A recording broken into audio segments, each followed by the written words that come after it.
needs to be just more Tilly. They're It's always better with more Tilly. absolutely more Tilly is always the preferred, and more live shows. That was a bad segue. Hey, everybody, welcome to the Unready Room. I'm Dan Gunther. With me, of course, is Brandi Jackola.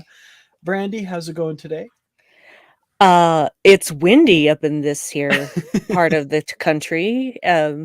And the internet has been kind of weird too. It like went completely down right before about 10 Yeah, minutes before this. So, but now all is well and fingers crossed it will remain well. here. My my internet has been not great the last couple days. Again, it seems to be on that downswing. I just ate dinner with Nikki, and we watched an old episode of Frasier while we were eating, and it started buffering no less than 6 times while we were trying to watch it. So What? yeah, No. yeah, yeah. It's really frustrating.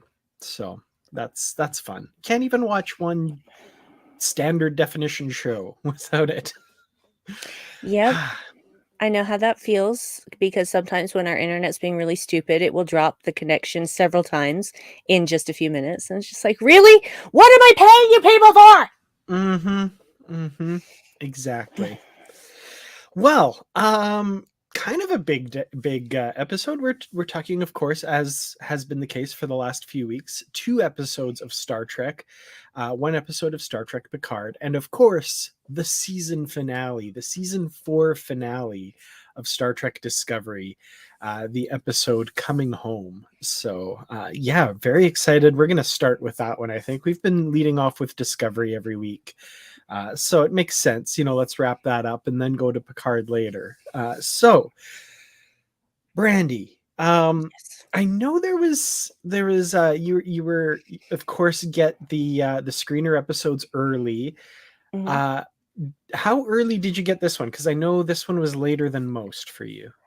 The day before, Oh and wow. I had to email the screener person and say, "Hey, did I fall off the list again?"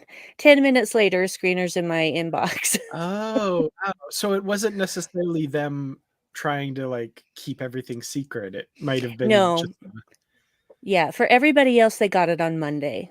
oh shoot. And Okay. there were some other people like me. I'm not saying I was the only one, but there are some other people like me who as the same as me who did not get a screener unless they asked for it. So I don't know what happened there because and it seems to be back on track because I got not one, not two, but three new screeners for Picard. Oh wow. Okay. Yeah. That is different. That is different. They Yeah. have never done that one before. Huh. So yeah. Crazy. Mhm. So yeah, basically, yeah, pretty much the second third of the season, just about. Mhm. Yeah, That's episodes 4, wild. 5, and 6. So, Hmm. Crazy. Wow. mm. I might talk to you after we're done. No, I'm just kidding. Um, Like I'll tell you a thing. folks, she never tells me anything. I try and wring it out of her, but I can't get anything. Nope. No, I'm just kidding. I don't want any. This is a vault. Hmm. Vault ain't never coming out. Absolutely. Well, yeah, so let's talk about Discovery coming home. And the way this episode starts, I was immediately thinking of you and how thrilled you must have been because, well, your name says it all Mhm. today. So, how great was that to see Tilly uh, with, at Starfleet headquarters, mobile Starfleet headquarters, by the way? How crazy was So that? oh my lord, it's so beautiful. It's so beautiful in its little spiral through warp space. I loved it. That was cool. And like, deck 36 is ready. Okay, just send it off Just and it eject warps deck away. 36. Wow, All that right. was impressive. That was some smart, what's the word I'm looking for here? Architecture, that's it. Mm, Some very smart architecture there.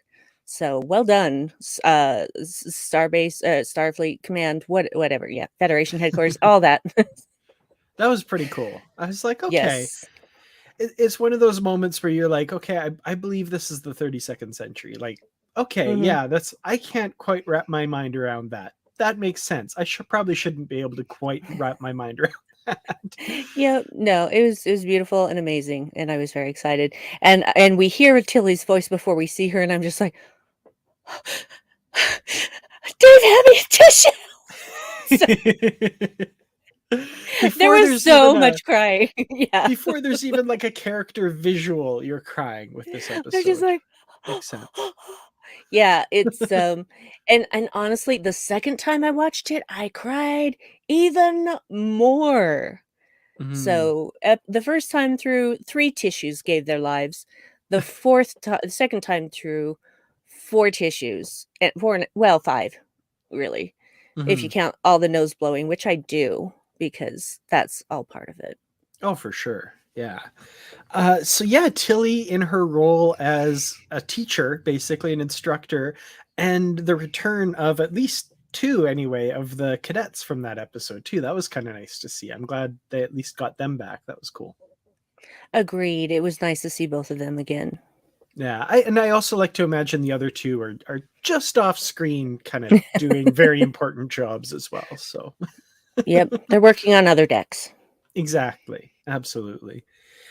So yeah, we've got the evacuation process going on. They're headed to Earth, and all the ships, and we get the ship shout outs of the Yelchin and the Nog, and that was great. I'm glad to get those in dialogue, just spelled right out there. That was awesome. Because we've seen them and seen names on ships, but they haven't actually said those 2 aloud before that I Hmm. can recall. Uh, So, that warmed my heart. and kind of jumping around here, but the other big ship shout out we get is the USS Mitchell, which Oh, yes. I Yes, have yes, to yes. admit, at first, I kind of thought of it to start with, and then I kind of forgot, and I was like, okay. It's like, who's that name for? That's interesting. Oh, Mitchell. Well, it wouldn't be Gary Mitchell. That doesn't make any sense. And then, of course, you come to the realization, Kenneth Mitchell, and full credit, it was Bruce that gave me the heads up on that, and of course, Kenneth Mitchell. For those who don't know, played Cole and Cole Shaw in seasons 1 and 2, and Tanavik in season 2 as well, and um, Aurelio in season 3. Very amazing actor, wonderful Mm. addition to the Star Trek universe. Currently battling ALS, and it's having a tough time, obviously, but just amazing part of the Star Trek universe, and what a wonderful honor. I was so happy that they did that. Me too. Because that was actually the first thing, like, the Mitchell. And then actually the first thing I thought about was this terrible movie, Mitchell, that they did on Mystery Science Theater 3000 when Mike took over for Joel. And I'm like, of course it's not that Mitchell. What is wrong with you? Oh, Ken Mitchell. That's it. Yeah, I'm annoyed with myself that I didn't put it together, but it was one of those things I kind of forgot to think about it more. And then thank you, Yeah. Bruce, for yeah, stepping up We there. we we have many things for which to thank Bruce. Yes, absolutely.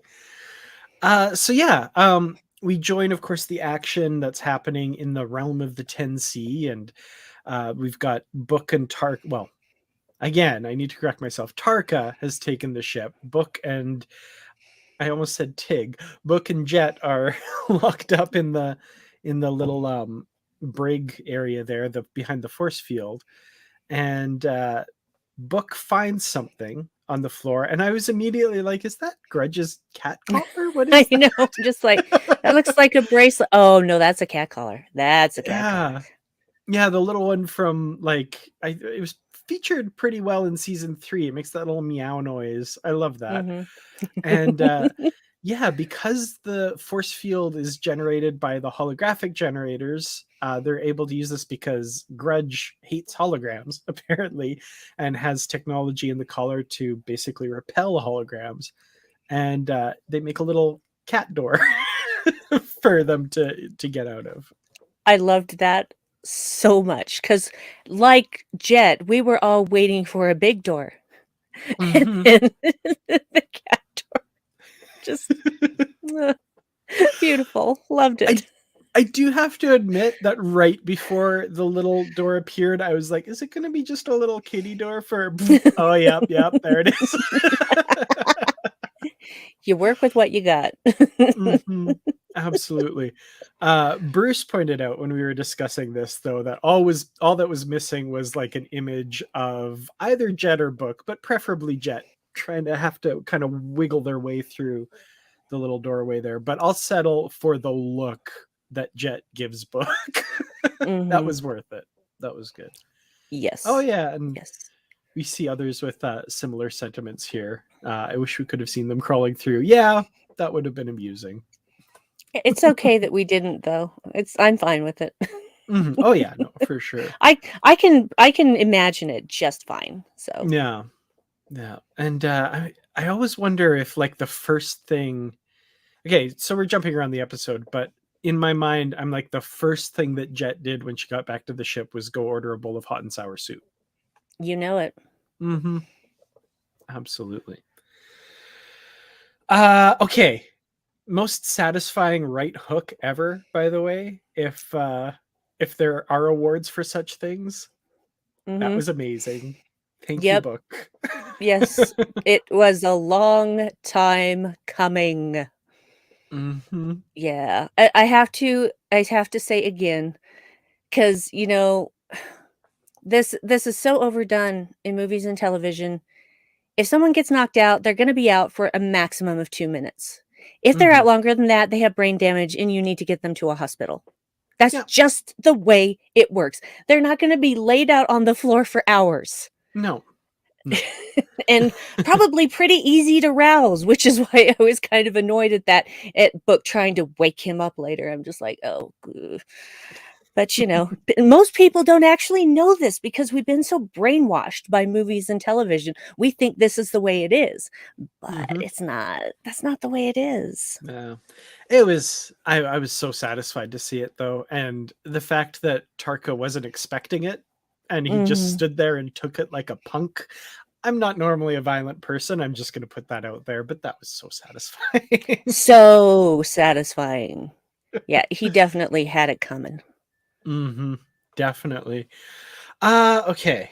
Yeah, what else we got going on here? We've got of course the contact between 10C and the Discovery crew had been broken, so we've got to try and reach out to them again. And we've got Tarina doing long distance mind meld through the window. That scene was incredible. The color change, just immediate. It was like, whoa. And that was interesting. I really liked that scene. I did too. And I love, my gosh, I'm blanking on her name right now, but the woman who plays Tarina, I know her name. Tara Rosling, yeah. Thank you. I know her name. It's just 404 file I found. She expresses so much without even saying words. And she's always been that way, even especially with her micro expressions with playing a Vulcan. She's just brilliant. She's brilliant. Yeah. And so I love anytime we get more Tarina. So yeah, absolutely. That was pretty good. I've seen people online saying like, why didn't they try that from the beginning? I mean, it's pretty obvious in the episode. It's pretty dangerous and it doesn't even really work all that well. Well, they get some information out of it. They do get a confirmation that the 10C thinks they're all one entity.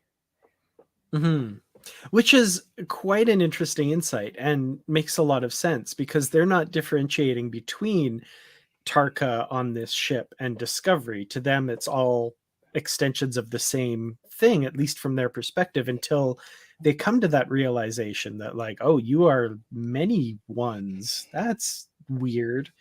And yeah, they just had no idea, no frame of reference to understand why that would be. So yes, makes sense. Saru and Tarina. I mean, let's take some time to talk about that.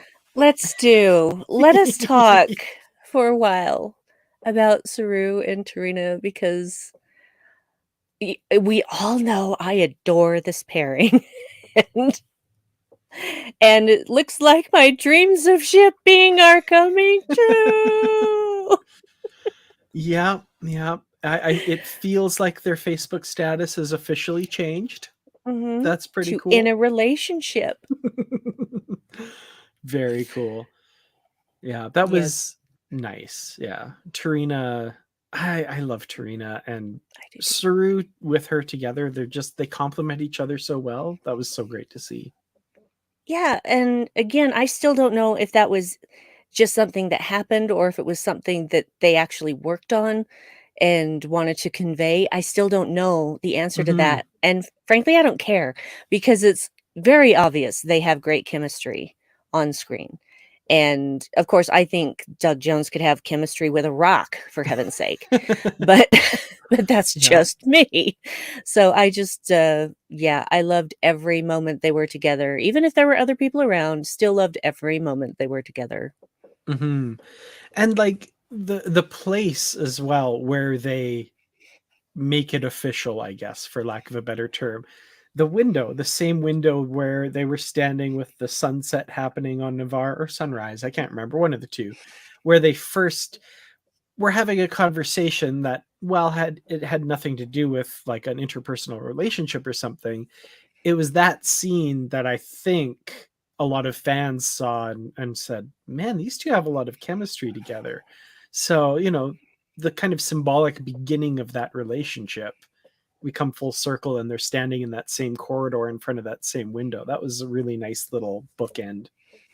It was, and I like that they both were honest, finally, about relationships and how they did not do them, Hmm. and realized that that was basically that's not living. You have to have relationships in your life, and if you can have a more intimate relationship, go for it. Oh my word, just have a good time. Life Yeah. is short enough. Don't waste it. I mean, both Saru and Tarina are long-lived species, but come on, just live your lives to the fullest, and it looks like that's what they're going to do. Yeah, absolutely. Well, a big theme in Discovery, of course, in general, and I think specifically in season 4 here, especially, is connection, right? And Mhm. coming together and that communication. And I think we see that writ small, I guess, big in the lives of Saru and Tarina, but Mhm. galactically small in the relationship between the two of them. And then, of course, the connecting with species 10C. And it's so okay.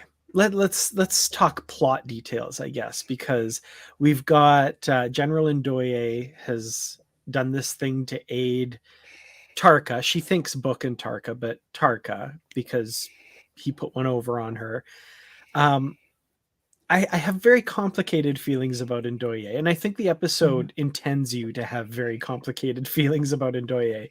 because in a lot of ways she was a tool of Tarka. She was used by him, but at the same time, that was a choice that she made, and I do like that she owns that choice, for better or worse. I can't agree with what she did, but the understanding as to why she did that is totally there.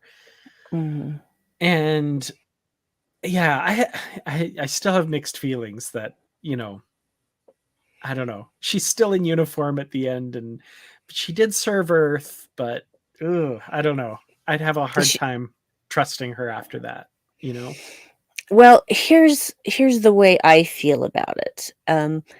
When they explain that she was not communicating with Book, that it was Tarka, and she's like, "Well, was that before or after Tarka took him hostage?" And she's like, "What?" And then she's like, "Oh dear." And then when Rillak explains that diplomacy was working, that they were communicating, the look on her face Hmm. as she understands the gravity of what she has done. Yeah. That is someone with a conscience.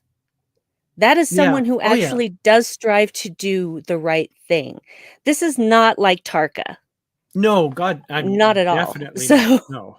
so yes, yes, she says, and when she says, "You may not agree with my what my choice, but you have to be able to understand it. And I agree, I do understand it. I understand making the wrong choice for the right reason. Yeah. I mean, we've all been there. We've all done Absolutely. it.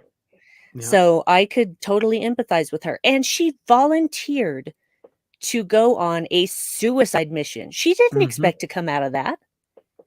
Yeah. And she miraculously did. And I think she's going to be living her life quite a bit differently. That's true. Yeah. You get the feeling that she's really learned from this for sure. And of course, obviously, and I've said it already, and I think it goes without saying, but I'm going to continue to say it. This is Tarka. This is Tarka's thing. The blame needs to land squarely on him. And Indeed. there's some interesting stuff with Tarka in this episode. And it again reminds me why I love the actor so Sean much. Doyle. Sean Doyle is Sean the Doyle best. does such a great job with this character, because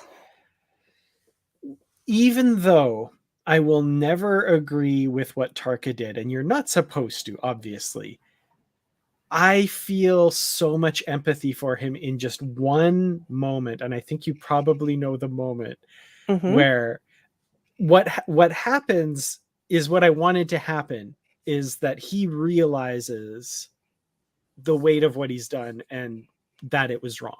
That's what I wanted more than anything. And when Book asks him, what would Oros do if he were here? And Tarka says, he would be trying to stop me. And then he breaks down and says, why isn't he here to stop me? And I have to admit, all the empathy, all the feels, all the sadness. Oh my God, that moment.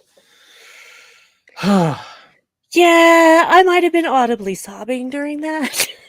Yeah.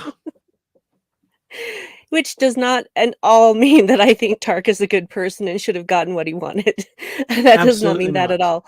But at least he did finally feel the weight of it. Yeah.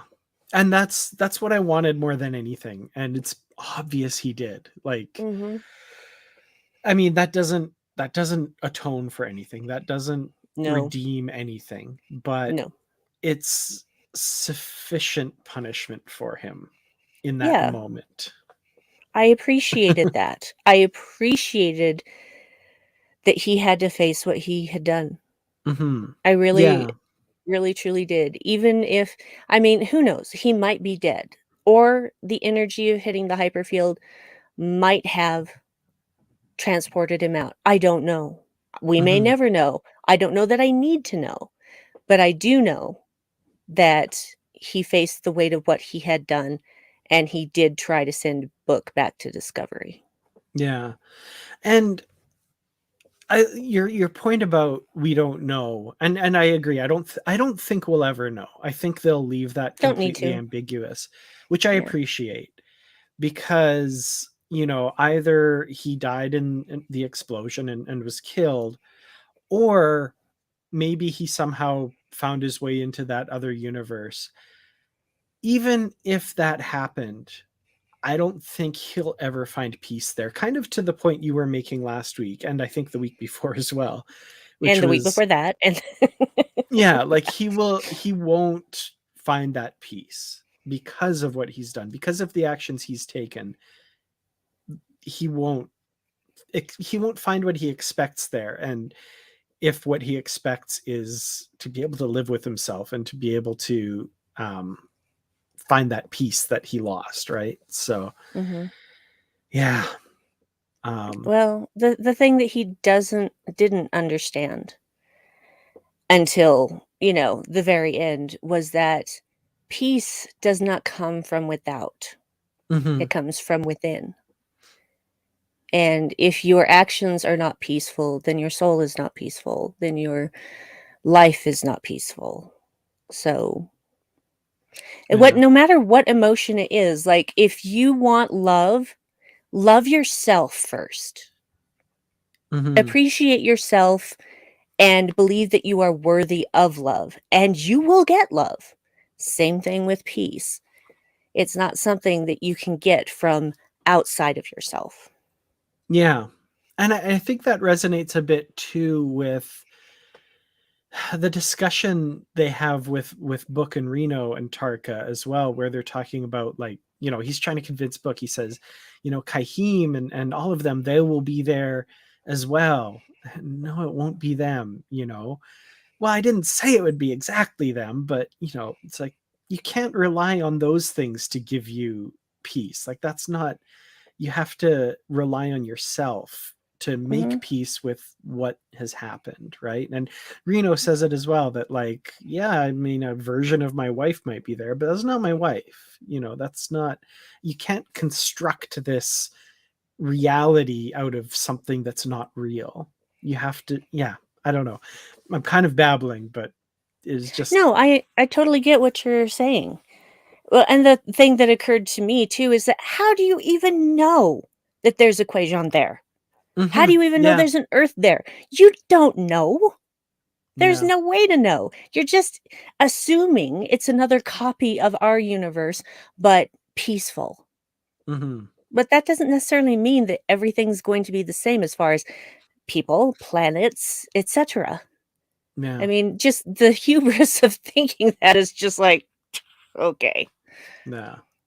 Something that just kind of occurred to me now, and not in a malicious way, but Book, in a certain way, was using Tarka as much as Tarka was using Book, Mm, because what Book says to Tarka at the end, like, Oros is gone, like, he's gone, don't you? Like, Book could have said that earlier, could have made that point earlier, but their goals were aligned at the time. So Tarka was using Book in a malicious way, and Book was using Tarka, I think, as well. Not in the same kind of malicious way, but their ends were the same. So it's kind of interesting. I just thought of that now, the two sides of the coin there, that, like, they both knew that what the other was doing was not, I don't know how to put it. Like, they both knew that the other's reasons weren't their own reasons, but they were still willing to go along with it. It's interesting. mhm. Yeah.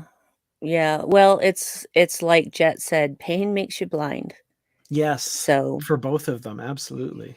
and they were willing to stay blind to justify what they were doing. Hmm. Yeah, kind of a voluntary or intentional blindness. Absolutely. Mm, yep. I had this discussion with Bruce as well, and the title "Coming Home" as well.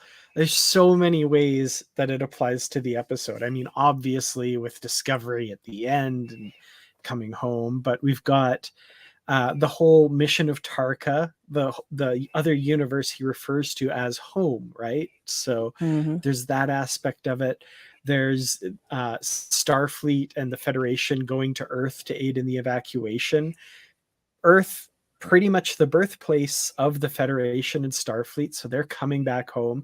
And then at the end, of course, Earth rejoins the Federation. They're coming home.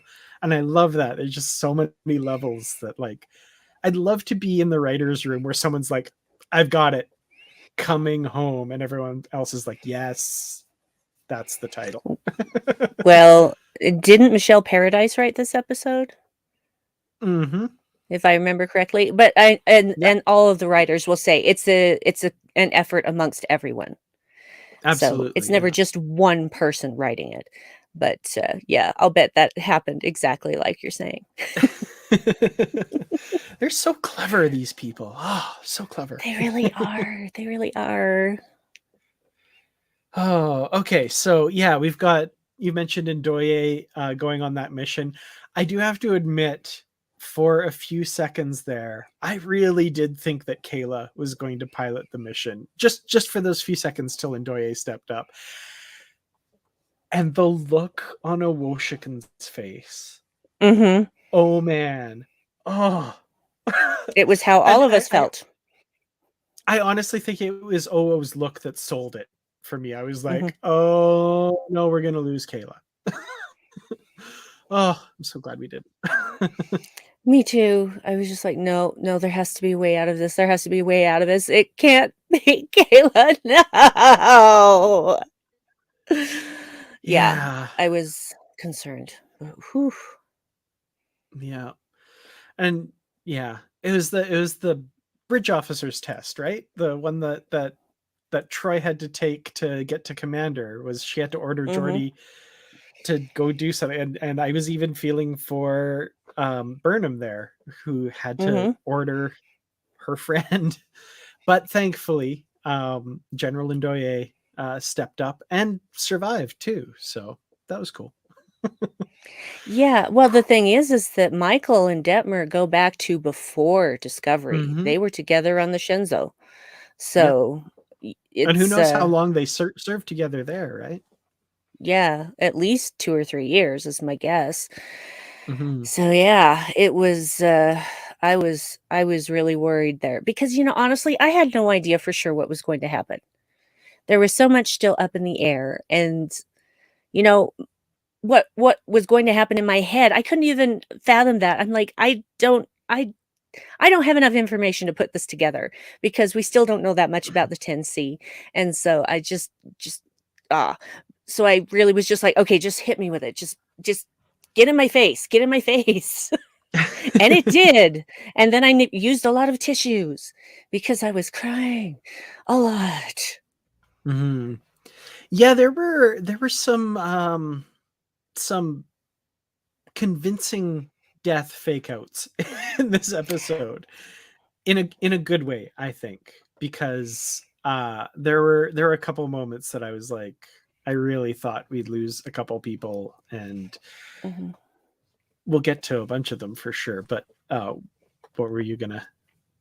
Oh, no, no, we'll get to it. I'll tell you Okay, about it when we get to it. So it's all good. all right.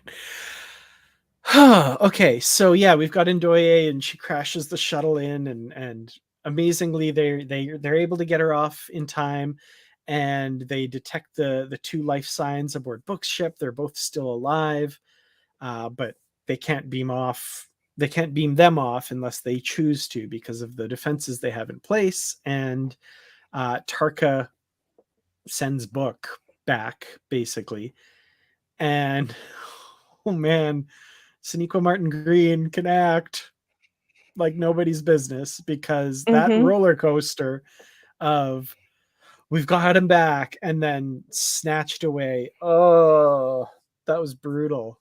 That was yelling at my TV moments there, just about. I might have. I honestly don't know if I did or not, but I might have. Yeah, Dave and I turned to each other and we're like, the 10C grabbed him. Yeah. We didn't think he was dead for a second. It's not even that I thought he was dead, because I didn't think they would kill him off, and I figured there was something like that. But it doesn't matter. The emotions that Burnham's feeling, I'm feeling them Oh, through yes. her. Like Mhm. I don't care that I don't realistically think they've gotten rid of his character like that. Like, Yeah. even if they were going to kill Book off in the finale, if they had done it a different way, I might have actually believed they did it. But like, if that's the moment where you kill off a character like that, they've done the character dirty. So I'm like, Yeah. no, he's not dead, but I'm still feeling it because Burnham is feeling it so hard. Oh, yeah. Well, the second time I watched it, of course, I knew that Book was coming Yeah. back and how, and I think I cried harder than I did the Hmm. first time, especially well, I know I cried harder throughout the whole thing, but especially during that scene, because the first time, it's just the shock of it, and the second time, you're like, "Okay, now I can really focus on the emotions going on here," and yeah, it was just waterworks all over the place. Hmm. And yeah, I'm seeing accolades for Sonequa's performance here, and that's the key. People are using the words real and that sort of thing, and absolutely, because watching that, when you're watching a show, you always know that it's actors performing a role and stuff, but Mhm. there are performances that just make you forget that they're not real people in these situations. And that whole sequence where she is so broken, but she pulls herself back together, and then it slips a little bit more, and she pulls herself back together again, and she's drawing on every erg of energy she has to like pull herself back together to be that captain in that moment. I believe that's a real human being. You cannot tell me that Michael Burnham does not exist as a real human being out there. I feel like Cisco in Far Beyond the Stars. It is real. Like, it's so good. I feel Yes. like I'm just gushing, Yes. but it's a gush worthy performance. It is absolutely gush worthy. It's one of the best scenes that I've seen in anything. The most realistic reaction to Mm-hmm. losing a partner. It's just, we all felt it. It was like knives in our hearts. Mm-hmm. We felt everything that she was feeling. And that's a real talent. That is a Yeah. real talent, because you know real emotion when you see it, and that's what she was bringing to the table. Mm-hmm. She was pulling on something. I don't know what, and that's fine because I don't need to know, but she was pulling on something to get to that place, and she nailed it, for lack of a better word. And Mm-hmm. this is the Michael Burnham that we know and love, and she's vulnerable, but she's also strong. And that's why she gets her stuff together. She sits back down in the chair because she is a badass, y'all. Straight Mm-hmm. up badass. Yeah, she's And hurting. She's yeah, devastated. She gets the stuff done. that's the other thing I believed too, is that when she got back in that chair, like I was like, okay, she's good. Like, you Hmm. know, I wouldn't have been like, I'd be like, okay, who's my XO? Like, I'm out of here. I can't do this right now. But I believed, yeah, no, she's Yeah. gonna do what needs to be done. Absolutely. Badass. That's all I can Hmm. just say. So good. So good. Mm. Wow. Just wow. Yeah. Okay, so the contact with the 10C down on they not recapture, but they put Discovery in one of those orbs and bring it down, and they go to the surface of the planet to communicate with the 10C. And again, just echoing those great scenes from last week, right back there. I'm loving it, and the visuals to see the 10C and what they look like. So many of them. That was so cool. That was a lot of fun. Yes. It was, the Yeah. environment was beautiful and well done. And there were certain things that actually reminded me just a tiny bit of Forbidden Planet. It's hard to Yeah. explain just certain aspects of it. But it was beautiful, and to see them all and how big they are and how many of them there are. Yeah. Oh, yeah, they are, but I found them beautiful, actually. That was really cool. Yeah, the kind of, yeah, I can't, they're like some stuff, but not, I can't really compare them to just what a cool creation. I thought that was neat. Yeah. Um, so yeah, they're doing the translations, and we've got the crew in Discovery listening in and stuff too. And that moment that we kind of knew was coming, that Book was okay and they return him. I had kind of just a bit of a dark thought while that was happening, and just, one of those things where you're like, this would be really funny but also really really really horrible, where Burnham is explaining to them, he was my one, and he was lost, we lost him, and they like materialize him there. And how horrible would that have been if Saru gets the message like, was this him? Does our holographic recreation look enough like him? This was the guy, right? Just checking. Oh, that's mean. It was horrible. It was a really dark thought. I was like, no, no, no, no. Yes. Yeah, we saw him before he died. Yeah. This is what he looked like, right? Anyway, that was awful. Just to continue that roller coaster that they put Michael through in this episode. Mhm. But Well, no, he's sorry. yeah. No. I was just gonna say, I find it interesting that they were like, "Well, we don't know." Yes.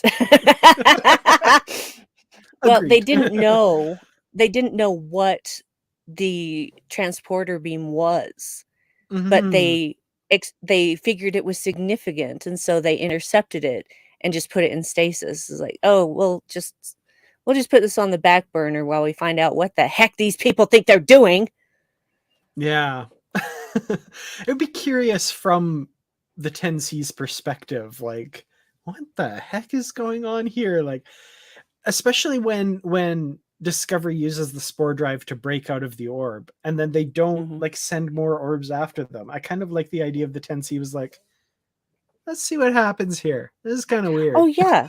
Well, they were absolutely doing that. They did that, and they weren't being pursued, and so they got to close enough to where they could send the shuttle out, blah, blah, blah. And after that, they're like, "Oh, hey, we've gotten a message from the 10C." They're like, "Oh, we understand now that you are not one, you are many. How many are you?" And so you can just see them going,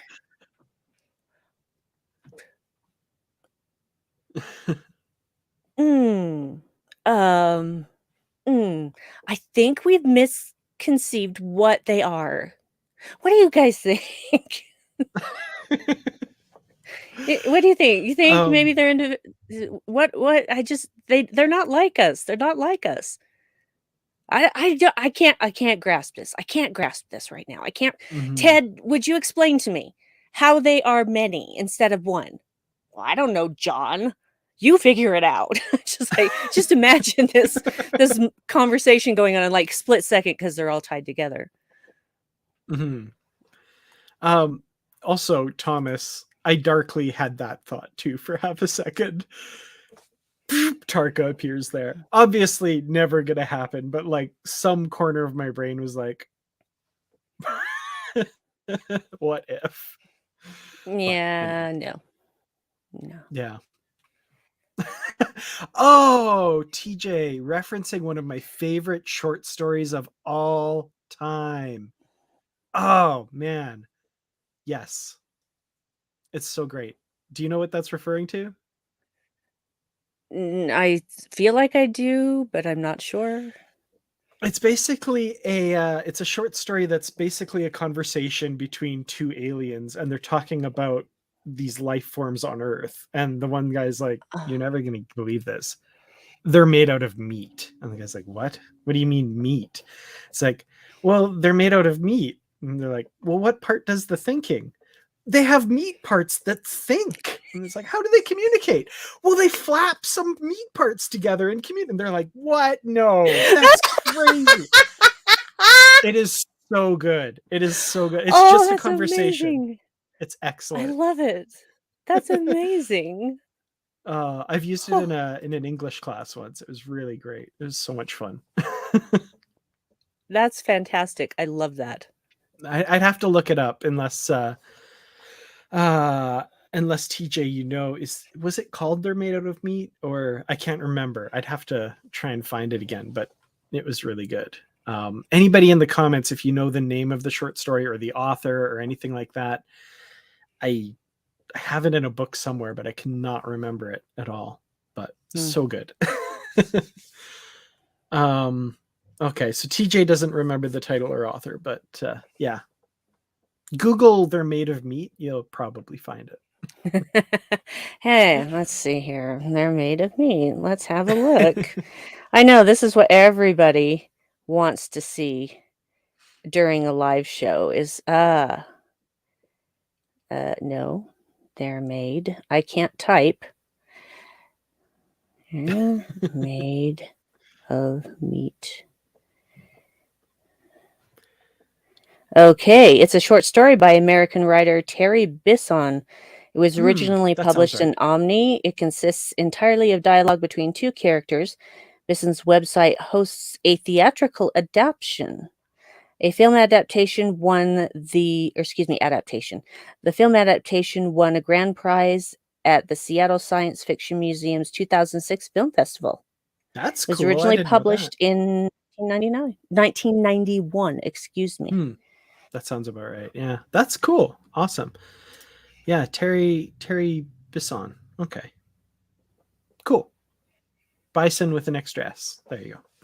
Yes. It makes it sound fancy. Bisson. Yes, exactly. Sounds French. Bisson. My name is Terry Bisson. Yeah, very fun story. It's just a short little story. Well worth a read for sure. Okay, so we've got Book, and he addresses the 10C as well. And I loved this. I thought this was terrific because, of course, the allegories are all there, right? I mean, you've got species 10C sending this DMA out, not caring, not realizing what the higher life forms that it's disrupting and all this kind of stuff. And where my mind was going throughout all of this was like the like barges of waste that show up in like Southeast Asia ports that are all from us, like Western society, Europe and North America, and we cart all our recycling off to countries to deal with it.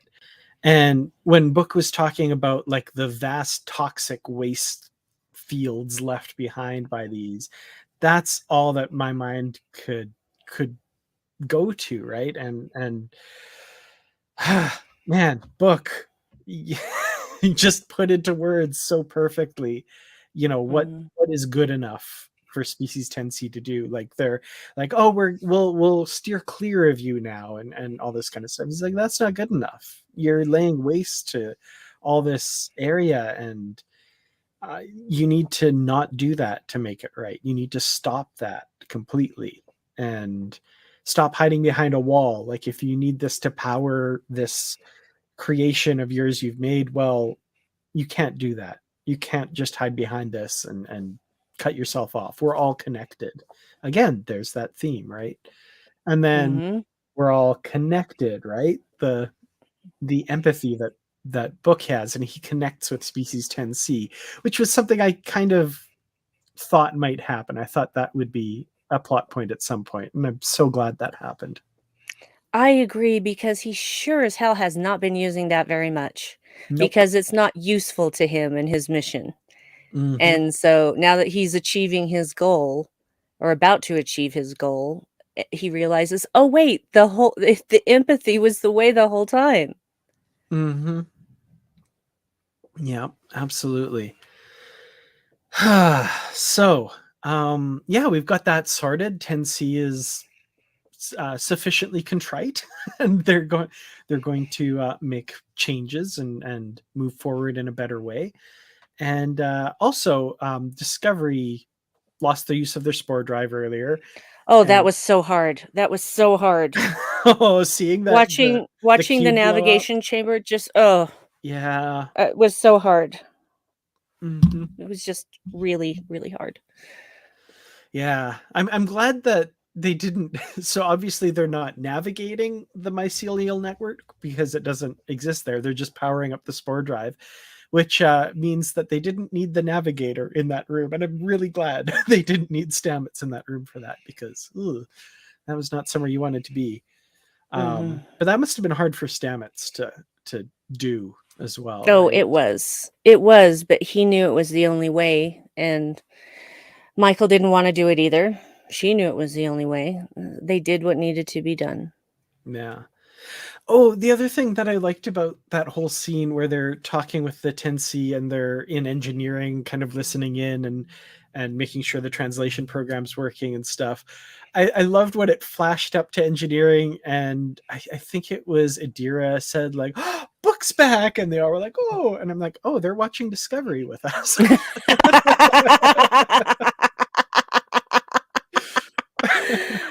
Oh, and I loved that Hugh stayed on the ship, because he just shows up in engineering and stuff. It's just like, I thought you'd be down on the surface. He's like, no, I wanted to be here with my family. And I'm like, Oh, that was great. Just every time I thought it was drying up, it was just something else to make me, cry more. Yeah.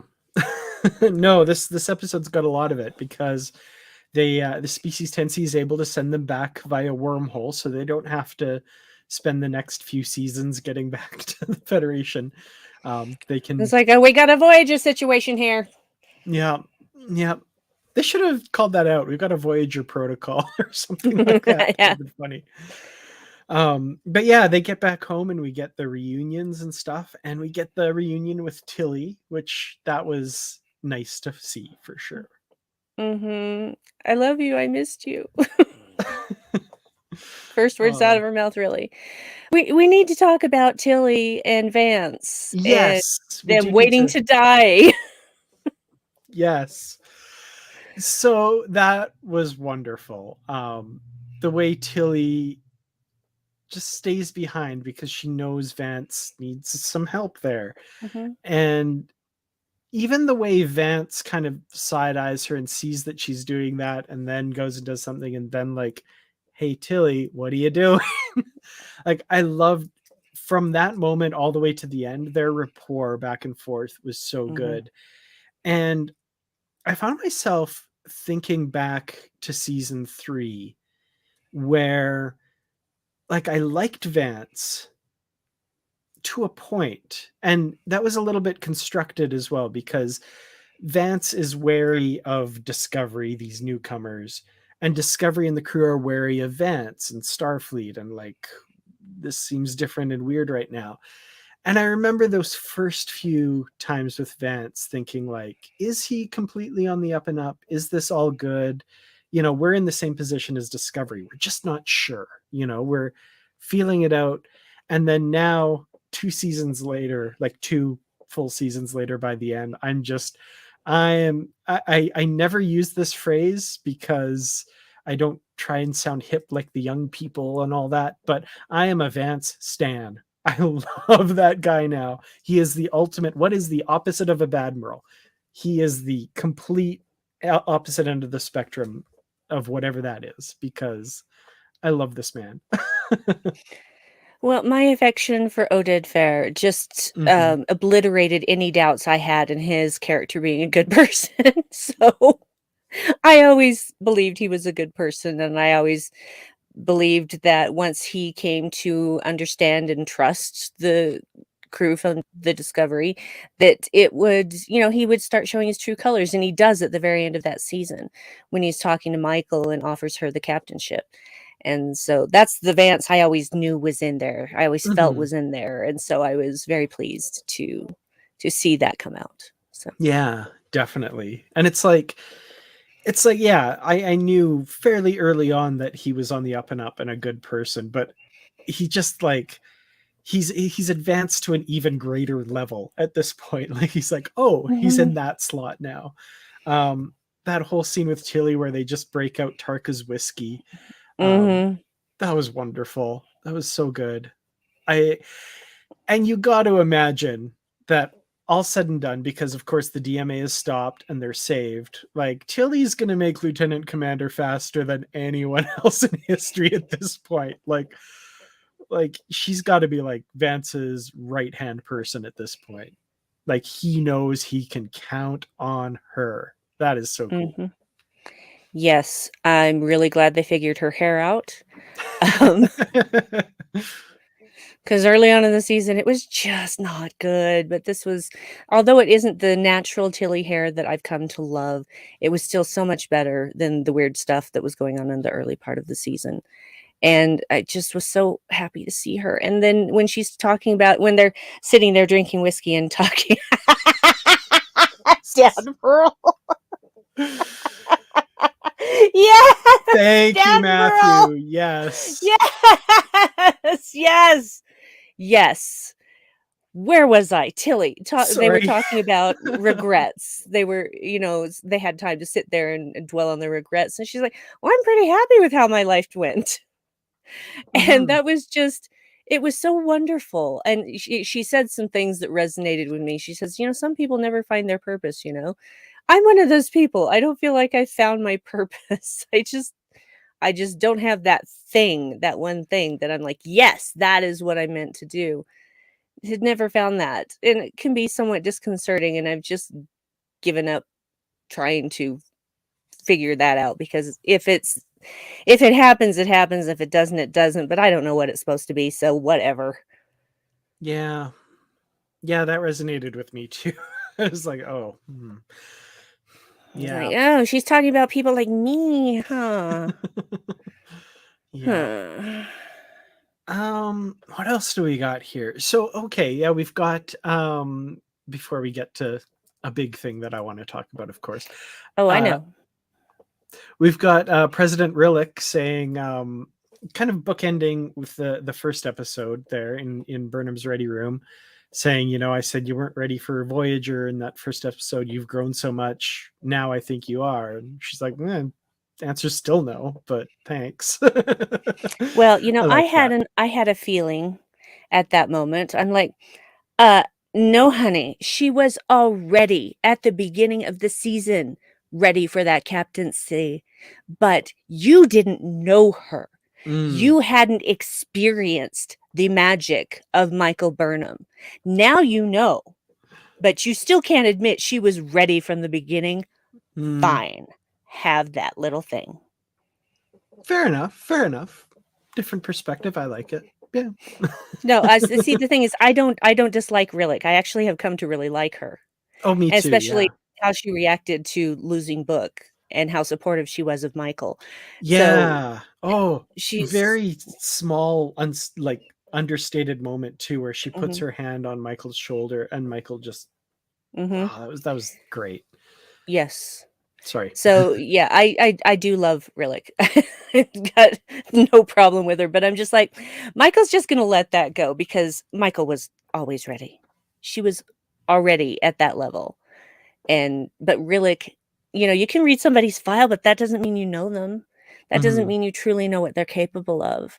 And Rillak got to see that up close and personal throughout the whole season. So now she understands, but she still thinks, oh, well, yes, I was right, and you weren't ready, blah, blah, blah. Just let her have it. It's fine. Fair enough. Okay. Oh, no. One last thing before we get to the last thing. Right. That scene with Burnham and Book.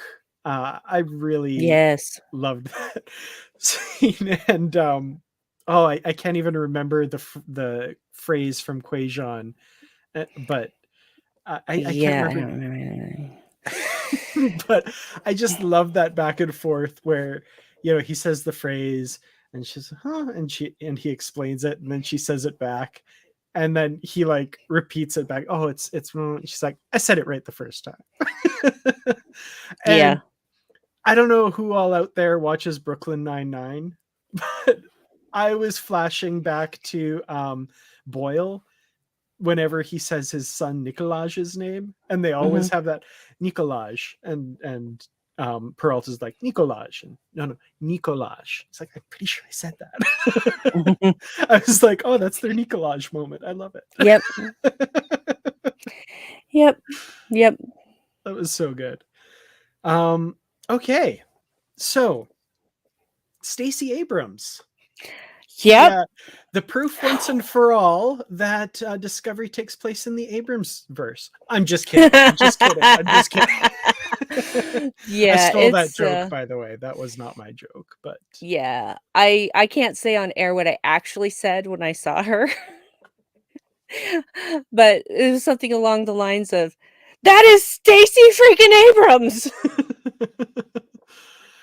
And I don't know. I mean, I don't think people outside of North America are going to understand the significance of her being the United Earth president.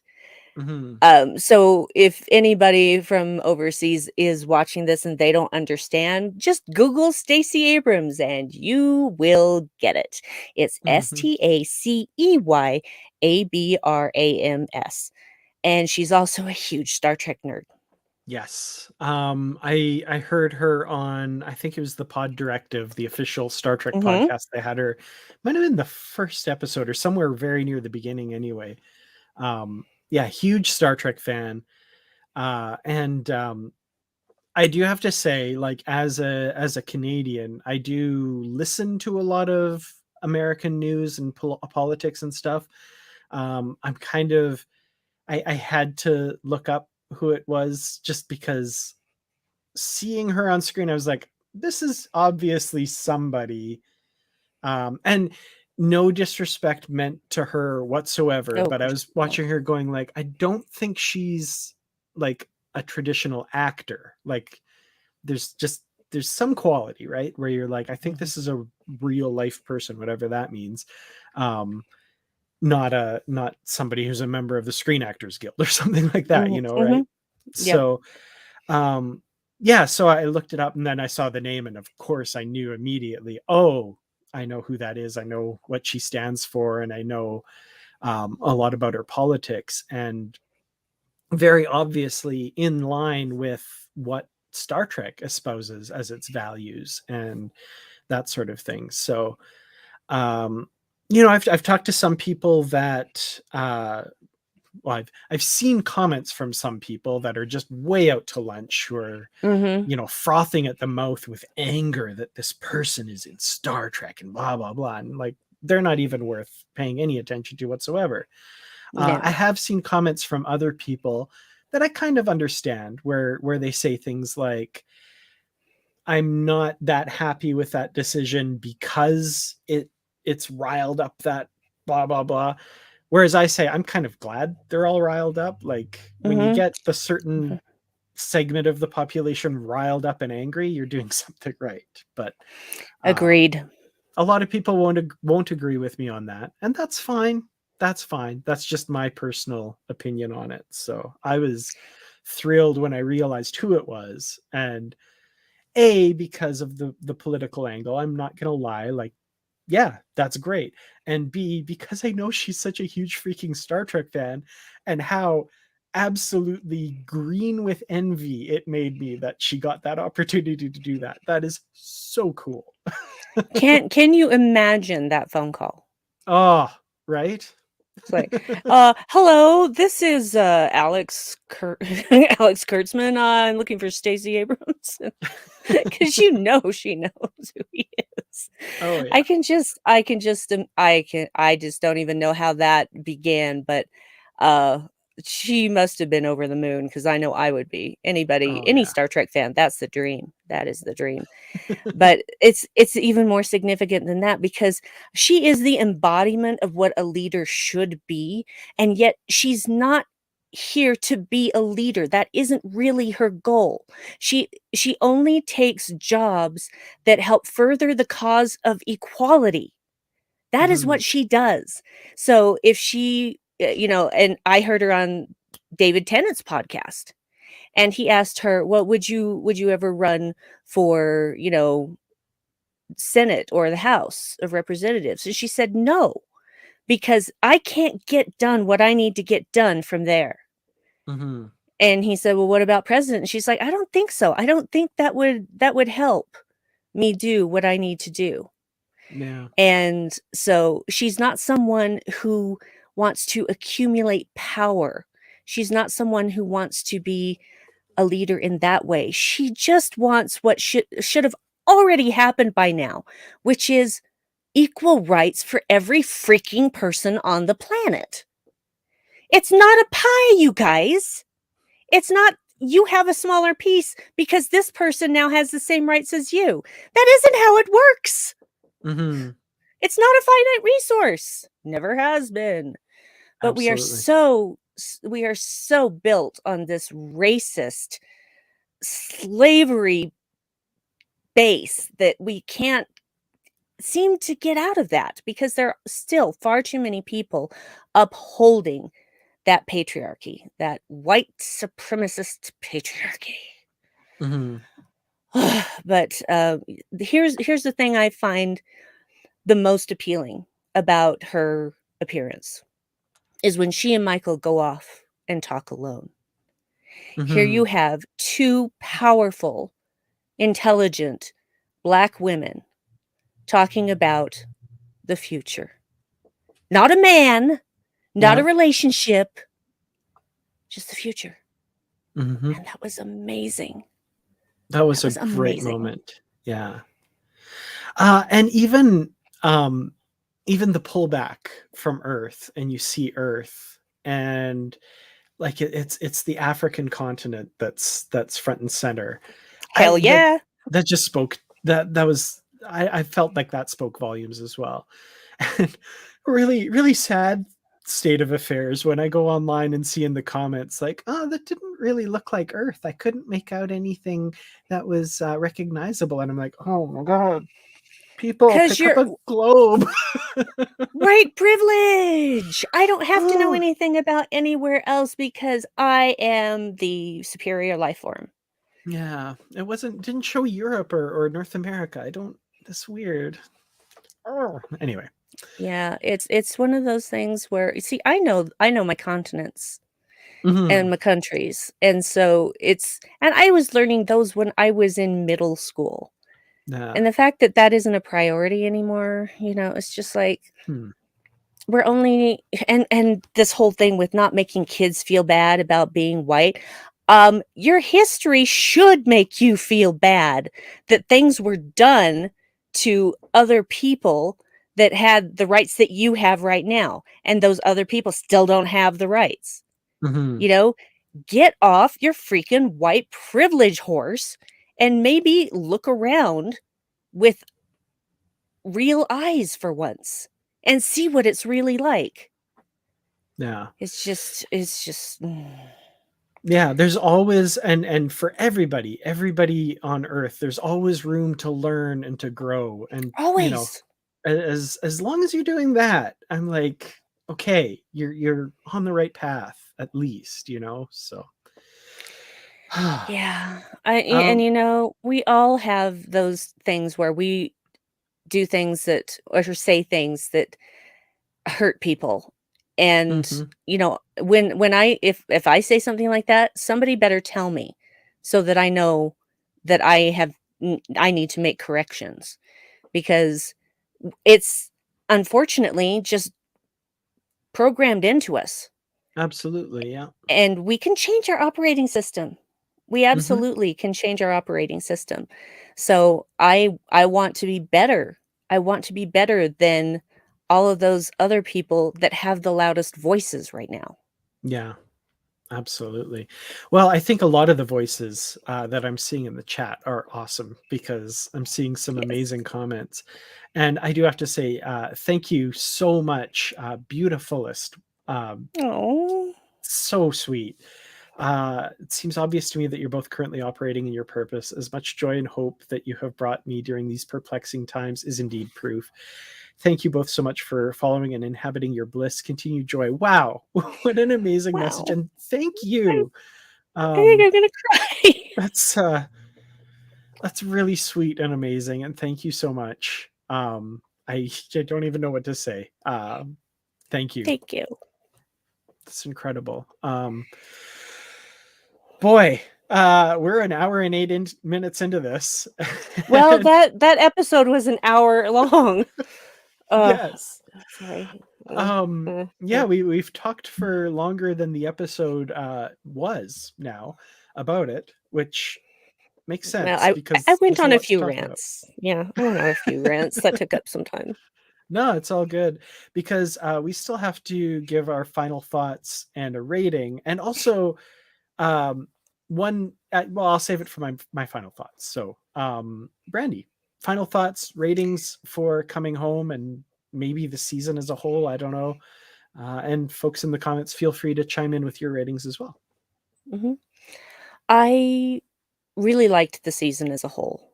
I liked that we were dealing with things we'd never seen before, and I liked that we met a whole new species. This is what Star Trek is for, is to seek out new life and new civilizations. And I just really have appreciated the growth of everyone. I appreciate the new Discovery Bar. I still want to live there. Um and I want to have a Ferengi serve me drinks. Ferengi bartender. And can you imagine that being your duty shift? Wouldn't that be great? I just get to serve drinks all afternoon. This is the best. That's awesome. So, yeah, this episode was super emotional for me. Struck me in all of the right places. I can't get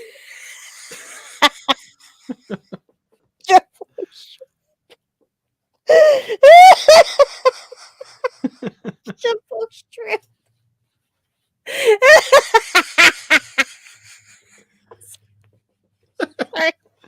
Sorry. Okay. Whew.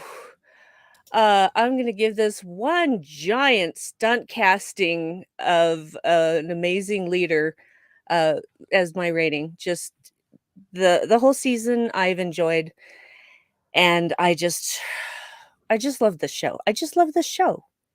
It just Hmm. brings me and I love that they're doing stuff that they couldn't do, in their previous time. They can go anywhere. They can do anything they want, and they are doing it. So, I appreciate that. I love your Yeah. discovery.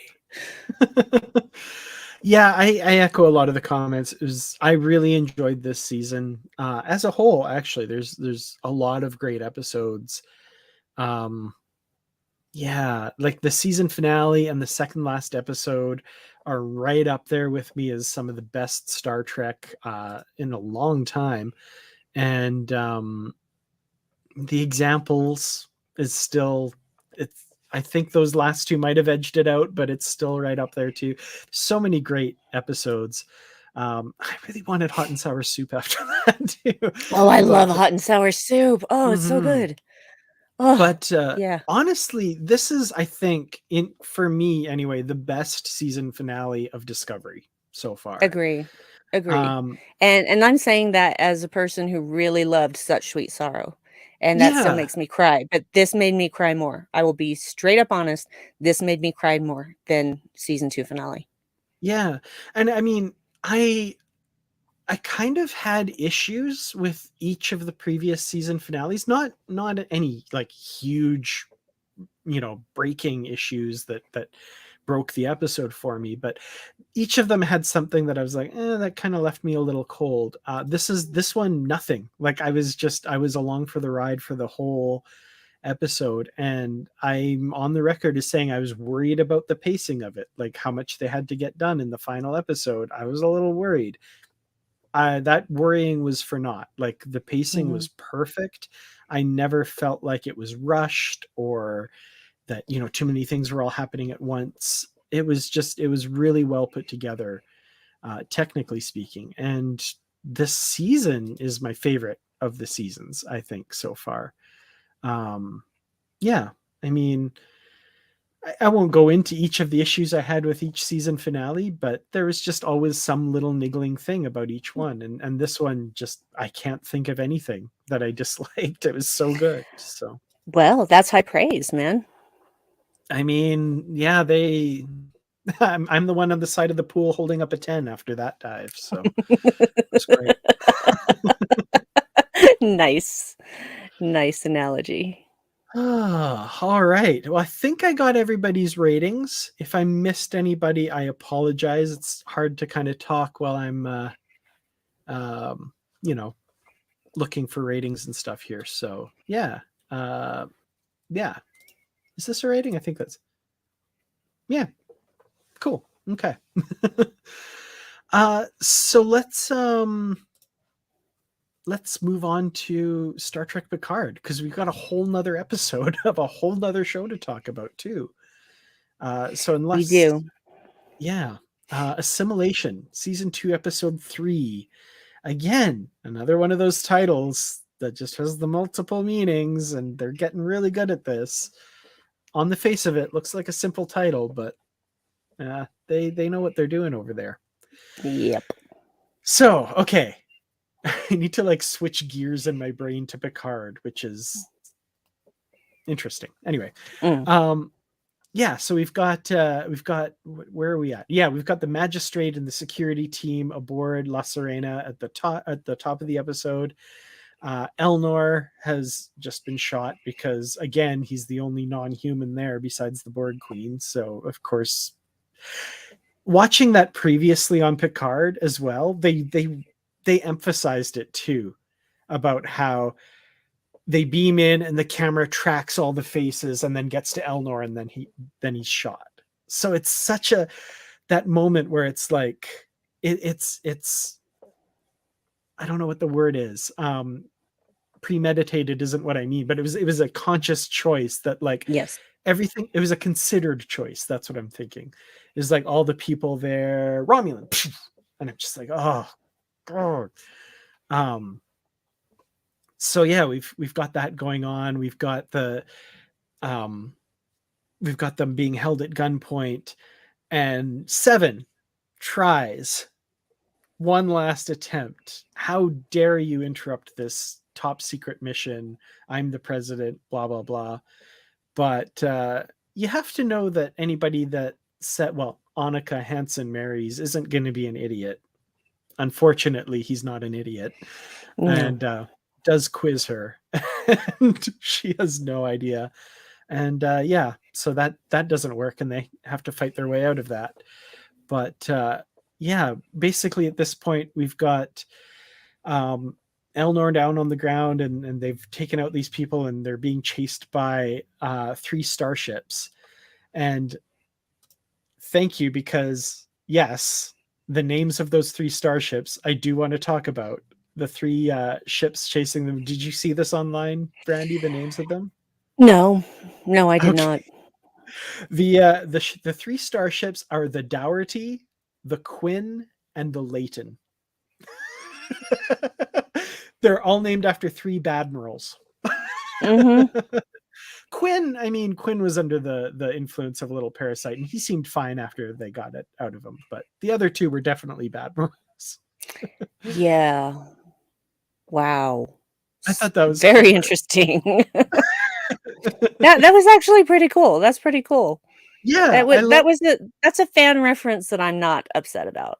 So Yeah, I love that. I thought that was terrific. Like, and obvious, like, it's not obvious on screen. It's just the art department or the visual effects people. Like, yep, those are the names of the ships. I love it. So that was pretty good. mhm. But yeah, they get taken out. Thanks. Well, the first one's taken out by Rios and the crew. The other 2 are taken out thanks to the Borg Queen attaching herself to the ship systems, set to the tune of the Borg theme from First Contact, which was appropriately chilling. Well, the thing is that we heard that theme when she first appeared in episode 2, Yeah, but a we lot of did. people were not paying attention. So they repeated it twice very Mm, loudly here. yes, because the first time it was subtle, but I recognized it immediately, Mhm. and I'm like, you're so sneaky, Jeff Russo." I love that. That's, first of all, one of my favorite pieces of music from First Contact, which is saying something because Mhm. that entire soundtrack is incredible. Oh my Uh, gosh, yes. and I'm including Magic Carpet Ride in that. Mhm. but yeah, the Borg Queen was wonderfully chilling in this episode, I thought. Yeah, here's the thing. I thought that I didn't know who Annie Wershing was, and then I looked her up on IMDb and realized that I had seen her before on, strangely, the Marvel series Runaways. Hmm. She played Carolina Dean's mother. Carolina is actually half alien. Okay. Spoiler. And so I had seen her before because she kind of just felt familiar. And now realizing that that was her, I'm like, yeah, you are a really good actor, because I would have never put that together on my own. Even without the makeup, I'm not sure I would have put that together. Yeah. Well, and she's bringing so much to this role. Like, I Mhm. love that it's not like a carbon copy of Alice Krieg's or Susanna Thompson's. It's she's really making it her own, and even like some of the comedic stuff, like comedic element to the Borg Queen I never would have thought, but like when she's like, "What do you want?" and she's like, "Well, legs." I don't know why. That just really made me laugh, and I'm like, "Wait, I'm Mhm. laughing at the Borg Queen. That's probably not the right response here." Yes. But Yeah, I've had a prolonged exposure to the actor, and I didn't realize that I had. So, that made me see it in yet another layer. So but she's killing it. It's like Jurati and the Borg Queen are the most interesting people right now in this series. yes, and man, if you'd have said that a year ago, what? Yeah, if you'd told me that before the end of season 1, I would have been like, "You are freaking out of your mind. There is no way in hell I am ever going to like Jura oh my word, she's amazing!" She is so good in this. So yeah, they need to okay, wow. I'm jumping too far ahead because we need to talk about some other stuff first, I guess. Yes, let's talk about some things. Okay, I'm not gonna lie. I was very angry at this episode at one point Join the club. because I was flashing back to something from season 1 that made me very, very angry. And I kind of held back when I was talking about it when we were doing season 1 back then. But I've had some time to come to terms with it, and I freaking hate that they killed Hugh. I really, Mhm, really hated that. And I think I said that mhm. at the time, but like honestly, killing Hugh in that moment erased 70% of my goodwill for Star Trek Picard in that moment. I got some of it back, but I was angrier than I was letting on at the time. And for a moment in this episode, for a good while actually, when they killed Elnor, I was mad. And I took some time to think about it, and in kind of the same way that Rafi says she's going to believe that when they fix everything, he will, or see, Elnor Mm, will come back. Oh, see, I need to, if I was talking to a therapist, he'd go, ah. mhm. um, I believe Elnor will come back. And if you think about it, it makes sense. Everybody who is in that explosion of the Stargazer, they all died in that moment, except that Q plucked them out and put them into this alternate reality. So presumably when they change things so that that reality becomes that reality again, they'll all be back where they were, safe and sound. So I'm like, okay, all right, I'm going to choose to believe that, because if I didn't believe that, I would I would be so angry that they made this decision. I'm still angry. And Mhm. I mean, I'm going to trust that they have a story, a really interesting story to tell, and it's going to play out. But I'm still angry we're not going to have Elnor in 2024 being all absolute candor and stuff, because I feel like I would have really enjoyed that. It would have been amazing, and Yes. I'm never not going to be angry that they killed him off. Because Mhm. I'm like, "Okay, you are putting in so much fan service that for me is too much fan service, but you back away from the Elnor frolicking about in the 24th century with a headband over his eyebrows and ears? Right? Oh, You're not gonna go to that bridge? Okay." ah. Like again, I'm going to let them go out on a limb a little bit and trust that they have an interesting story they want to tell. And the story that we get is interesting so far, and I'm along for the ride. I just like, oh, you better make it worth not having Elnor there, because and I'm sure also when they were crafting the story, they might have maybe gone back and forth on it a bunch of times or something. I don't know what the process is, but yeah, just that moment when Rafi realizes he's gone, I was just like, I Mhm. was gritting my teeth. I was angry. Ah, Yeah, I'm still angry, and I'm going to remain angry about it for the rest of the season because I feel it was a mistake. We didn't have enough Elnor in season 1 to begin with. mm, This was their chance to give him more to do because everybody loves Elnor. And so what do? Nah, kill him off. And Yeah. I just there that doesn't seem like a good thing to do, in my opinion.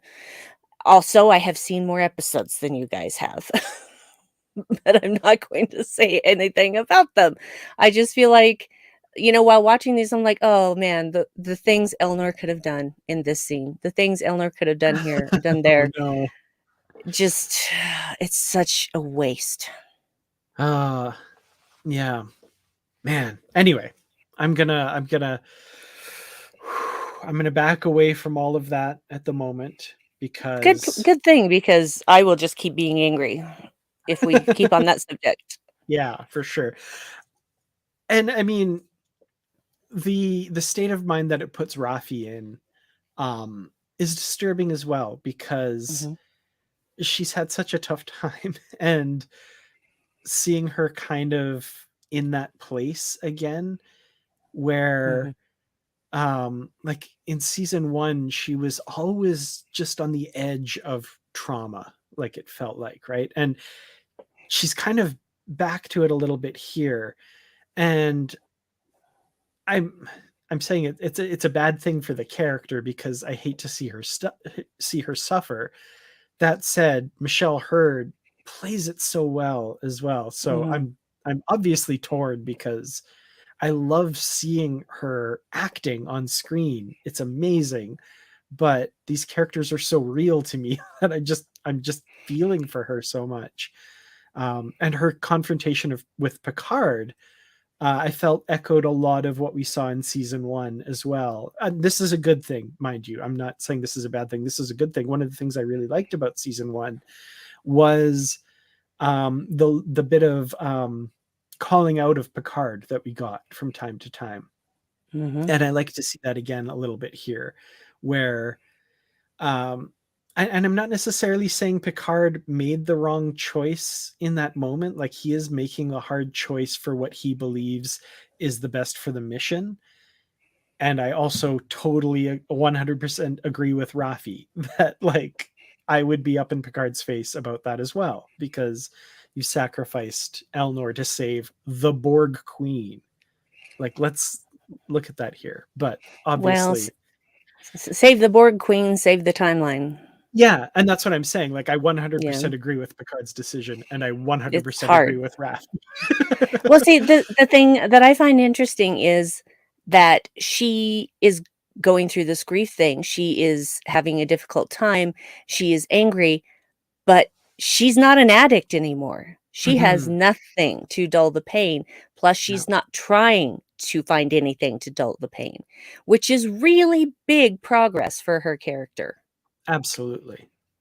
Yeah, that's a really good point. And oh, it's still tough to see though, for sure, Well, obviously. things like that, I'll bet she wanted to just go light up somewhere and forget everything Mhm. for however long it took her to come out of that smoky haze, or just get really, really drunk. I feel like season 1 Raffi would have absolutely done that, but she has progressed. Unfortunately, we didn't get to see all of that progression because it's been a year and a half since season 1's events. So, but at least we know that she does have that progress, and she may not be handling her grief well, but at least she's doing it sober. Yeah, for sure. Well, they end up traveling through time the way they said, thanks to the Borg Queen. She makes the temporal calculations, and they do the slingshot around the sun thing, and end up crash landing on Earth. They're trying to decide where to land. Basically, Picard takes control and says they're going home. Now, I'm assuming that would be like the Picard estate in France. Like Mm. he's such a student of his family history, right? He would know who's there and where they are and all this kind of stuff. So I don't know. This episode isn't really clear on that, but that's kind of my assumption. Oh, no, they absolutely crashed in the forest outside the vineyard. Okay. That's kind of what I thought. Now, this is a deep cut reference, and I brought this up on the podcast too. And I thought it would have been really great. And for a split second, I thought maybe they were going there when Picard says, I know where to land, give me navigational control. and he takes control. They should have landed, and folks in the comments, I know at least a couple of you are right there with me on this one. They should have landed on Gravette Island, which is an uninhabited, undiscovered island, at least by the time of the late 21st century, because that's where Picard programmed the escape pods from the Enterprise E to land, where they would stay out of history's way. Right? So, like, for a split second, I was like, oh, are they really gonna like go that deep? But no, that's okay. That's okay. But I thought that would have been so cool. Yeah. It makes sense because he knew that if he didn't know the entire history of his family, he definitely knew the entire history of the vineyard and the property. So he knew that there wasn't going to be anybody there. Yeah, that makes sense for sure. Okay, so they're back in time here to find something or somebody, I guess, called the Watcher. Excuse me. And one thing that I think it was Rafi said was she's kind of calculating it out, basically. She's like, okay, so perhaps it's an alien presence here on the planet that, wouldn't otherwise be here, blah, blah, blah. We're going to scan for somebody using, this power signature, yada, yada, yada. Which cast my mind to thinking like, okay, what alien presences do we know are here at this time? Because with all of the time travel and flashbacks and all the things we've seen across Star Trek history, there are a few that we know could possibly be around at this time. And I didn't make an exhaustive list, but the ones that immediately popped into my head were, of course, Guinan, we know has been there since the 19th century at least. We also have possibly any remains of Starling's Chronoworks tech that he took from the 29th century ship, which was also in LA. That was in LA. And we have Mistral, the Vulcan, who has been living in the United States since the 50s. Who knows where he is at this time? He could very well still be around. Definitely lifespan wise is still around, if barring any other considerations. I mean, there's potentially communicators and phasers left behind in 1986 from Star Trek 4. I mean, who knows, right? So there's probably lots more that I'm not thinking of, but there's got Gary 7. Thank you, TJ. Yes, Gary 7 could very well be around. Alien presence on Earth, absolutely. Yeah, like there could be so many. Yeah, all the ripple effects of everything going on. So yeah, I don't know. Captain Braxton maybe hanging around. I can't speculate. I know. I can't speculate because I know the answer. So okay. I can't say anything one way or the other. Yeah. And also I'm not exactly sure what month it is in Los Angeles right now, but of course Cisco, Bashir, and Dax show up in September in San Francisco. So I don't know. Anyway, we'll move on from that. Because I know the answer to that as well. I'm seeing the little bead of sweat on yeah, it's like, hi. It's like, oh, it's the worst trying to keep secrets. But at the same time, I'm like, I want to know what's going on. Like, I can just let those screeners sit there unwatched. No, I must watch them. It is my duty. So yeah, I have the answers to all the questions you just posed. So I can't tell you. No, I figured. Okay. So yeah, just know the answers are coming, Oh, I believe it. Yeah. It's an answer in and of itself, in a way. Yeah. All right. So yeah, we beam 7, Rios and Raffi to LA. 7 and Raffi managed to find each other wandering through a sanctuary district, speaking of Cisco, Dax, and Bashir, very much a reference to that, which we know is going on at the time and stuff.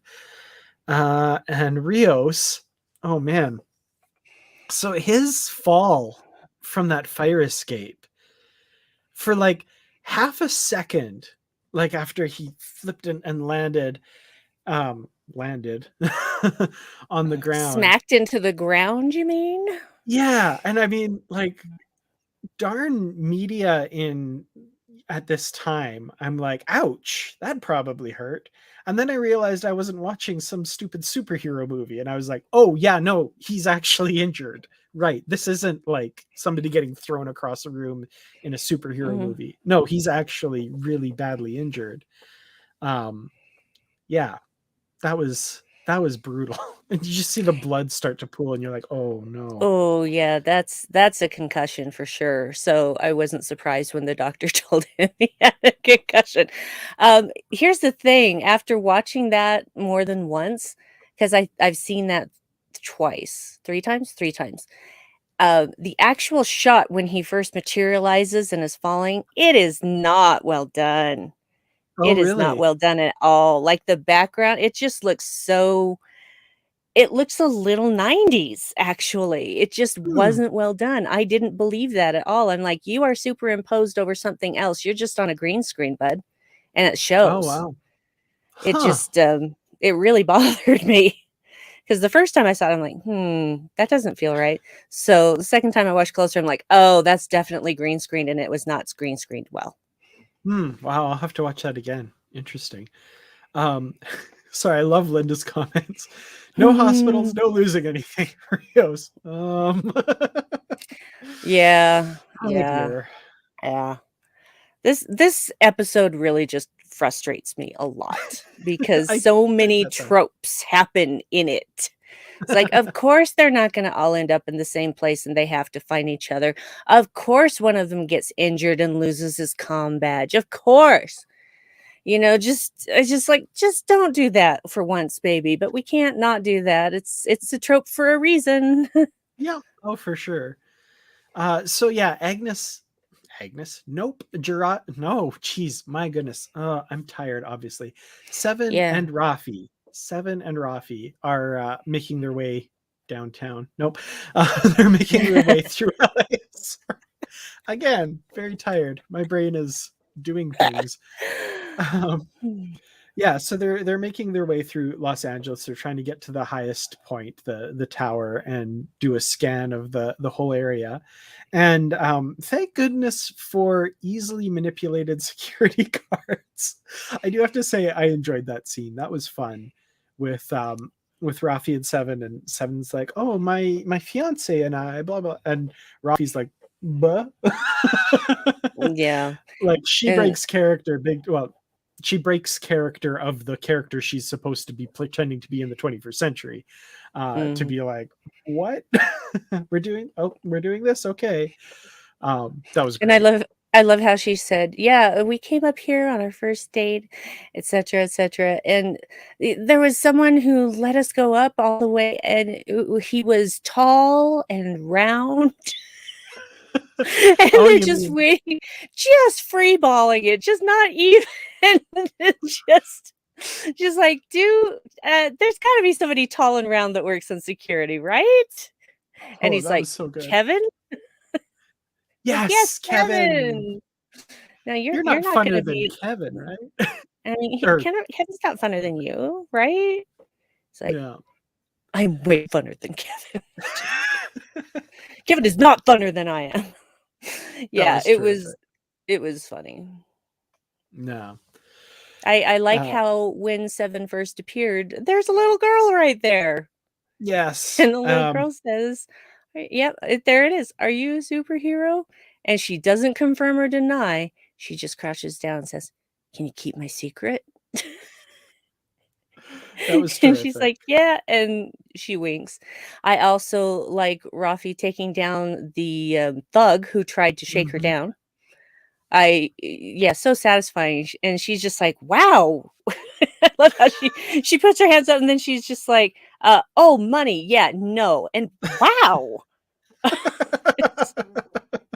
He's like, "Oh, lady, I'm gonna hurt you," and she's like, "Sure." That was Yeah, wonderful. she was very adept at disassembling that pistol, Hmm. so she's off definitely knows a lot about firearms from any century. Yeah, absolutely. And I loved her little. Well, he started it. Mhm. Absolutely, that was very satisfying, very satisfying. Hmm. She robbed him. She robs him. Yeah. I don't see you contributing to the apocalypse fund. Oh, that was great. Yeah. Um. Yeah. I don't know. Is there much more to talk about for Seven and Rafi? Um. They get up top there. They scan and they detect Rios's comm badge. Uh, and then we join his story again, where the kid has the comm badge and he's tapping it, and Rios, meanwhile, has been taken to this clinic, basically. And this was one where I turned to Nikki while we were watching it, and I was like, "Oh no, there's going to be an immigration storyline here," Mhm. and like just because the clinic and no ID, okay, yeah, no, blah blah blah, and I was like, "Oh no, like he's a Latino." At this time, and I knew where that story was going before it happened, and I'm sad I was right about that. I Mm, mean, I'm sad for the character and what he's going to go through and stuff. I'm not sad that Star Trek is tackling that issue. I'm glad they're making a statement about that issue. I'm very glad about yes. that. Yes. I really appreciate that they are shining a light on this because it is still something that is not fixed in this country.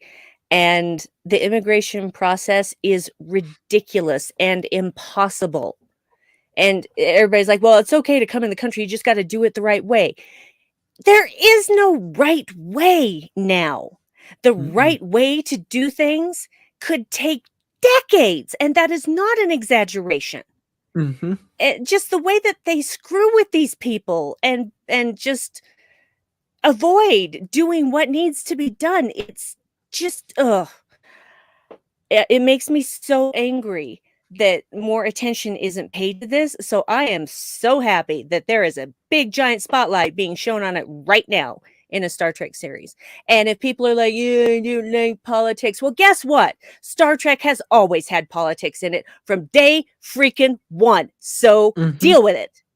I'm Yep, sorry you don't absolutely. want to face what's going on right now in your own freaking backyard just because it inconveniences you. Grow up. Sorry. I've had so Absolutely. many No, rants. I've had so many rants this time. don't apologize for that, because I saw a tweet and it was wonderful, and it was talking about this episode and some of the backlash that it's been getting, because anytime Star Trek does politics, which is all of Star Trek, just Mhm. FYI, there's backlash from certain segments that love nothing more than to create backlash.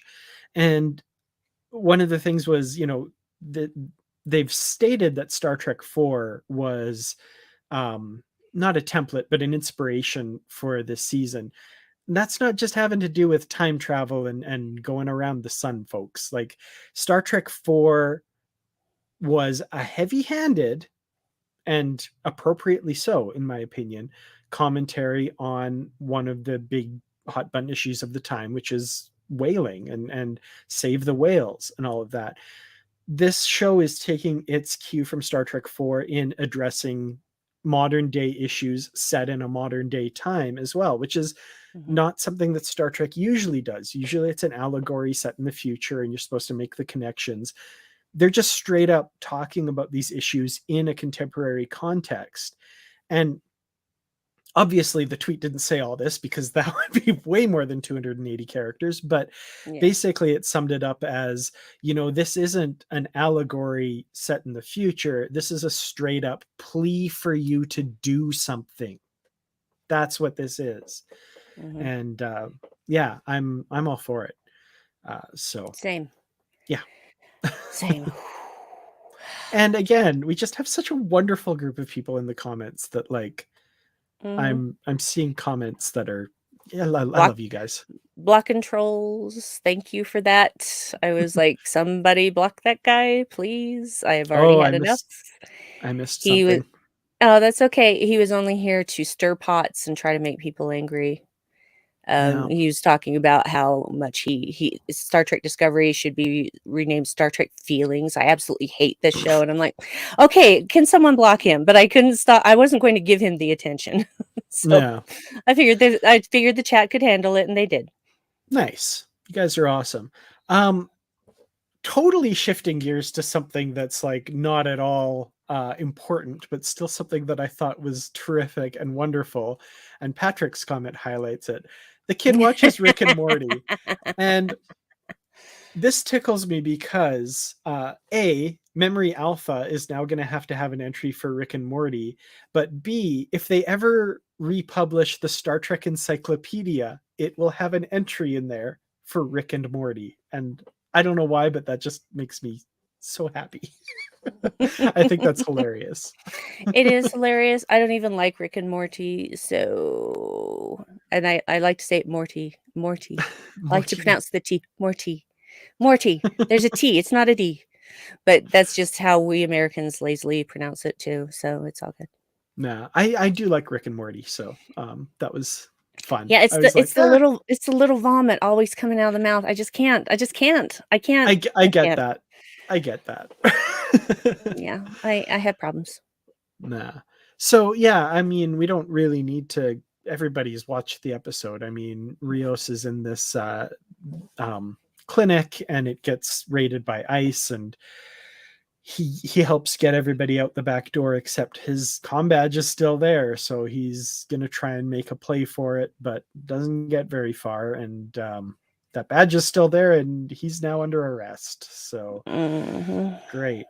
The one thing from this scene that I just loved was, first of all, learning a little bit more about his backstory with that story about him as a kid and the flight simulator and stuff. And I have to admit, I'm just gonna admit it. The episode totally got me, and I went when she set his bones in his hand and cut the story short, and she's like, I cool was waiting for story. it. I knew I you'd was say that. waiting for it. I knew you'd Yeah. say that, but I will freely admit that yeah, it totally got me because I was so enthralled with the story. I'm like, oh, we're learning more about Rios, and the camera's pushing in, and like all the tropes are there. I should have expected it, but I was like, they got me. And yeah, her little cool story was great. Yeah. I No, loved her, by the way. She was wonderful. Yes, she Sorry. was. And no, I was just going to say I knew that I was waiting for it. And I'm like, wow, she's letting him go on a long time before snapping that finger back in. Yeah. Okay. So anything else we haven't talked about with regards to this episode? Oh, I guess Girardi and the Borg Queen. Yes, Which we need do to need to talk talk about that. because yeah. Yeah. I love this scene, this whole bit. Once again, Girardi just steals the show for me, and pairing her with the Borg Queen. Again, I never thought I'd say this, but those two were so good together. And the acting exercise of it all, of Picard sitting across from Girardi and talking to her subconscious as she goes into these different rooms of emotions. Like I could see this as an exercise in an acting workshop. And she's so good. Like she's not moving at all except for her face. And it's all played out on her face. It's so good. The anger one, talking about her father issues and how she just wants to disobey Picard because sometimes he reminds her of her father. And Picard like, whoa, we're really getting into the deep end here. So good. I loved all of that. No, it wasn't that he reminded her of her father. She wanted him to be her father. Right. Yes. Really getting into the deep end here. Yeah, that's why I have the name that I have, because when she said, oh, she's rattling at the door of sadness now, and I'm like, wow. And the way she was talking about sadness, I have been there. That is one of the things that I feel if I'm in depression, which I usually am not anymore because I do have medication and I'm not ashamed of that and I will not be shamed for it. You wouldn't tell someone with diabetes not to have their insulin. Mhm. So I really identified with that, just wanting to stop, to just lay down and sleep to death. Yeah. Been there. Well, there's another room that is The anger room? the humor room. Knock, knock, don't bother. Just full of mirrors for useful deflection. Mm, Managing to turn the humor room sad as well, because that seemed familiar as well a little bit. mm, So, boy, yeah, and then yeah. of course we have to talk a little bit about the fact that she manages to repair the Borg Queen. And I noticed every time the camera went back to the Borg Queen, her eyes just had just a little bit more life in them. Like, it was very Mm, subtle. It was really well done. And of course, she's 100% back and you know, is trying to bargain with Picard and says, I have what you need. I have the location of the Watcher and when the disruption happens. And and Girardi, you sure about that? That was so oh, good. that's the best. That She's was like, "Well, so what is the amazing. information that you have?"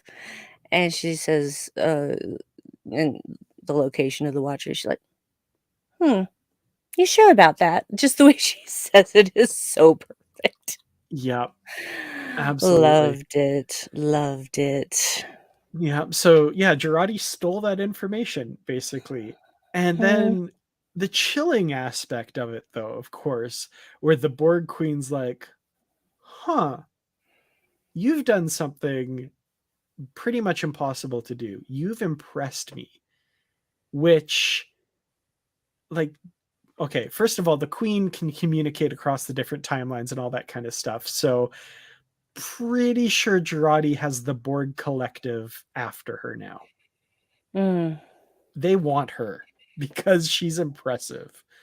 That's not great. That's not great. I've seen some yeah. theories about where that might be going, and I don't know. We'll see. But yeah, that's not a recipe for a life long and well lived for Girardi, I've got to say. Yeah, well, Agnes's problem is, again, a problem that a lot of us have. To be worthy of love, you have to love yourself, and she hasn't figured that out yet. She thinks love comes from external sources, Mm, and you can't have love or truly be loved if you don't love yourself, yeah, and so she gotta reprogram her OS. yeah, absolutely. Well, any final thoughts and a rating for Assimilation? Anything we haven't talked about? And folks in the comments, you as well.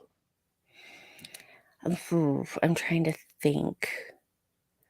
Um, I can't think of anything that we haven't covered. I am still not happy about Eleanor not being there. Mm-hmm. Um, it's this is I actually liked this episode more the second time. After the first time I watched it, I really hated it. The second time, I liked it a little more, and the third time, I was okay with it. But it wasn't my favorite either. So I will give it a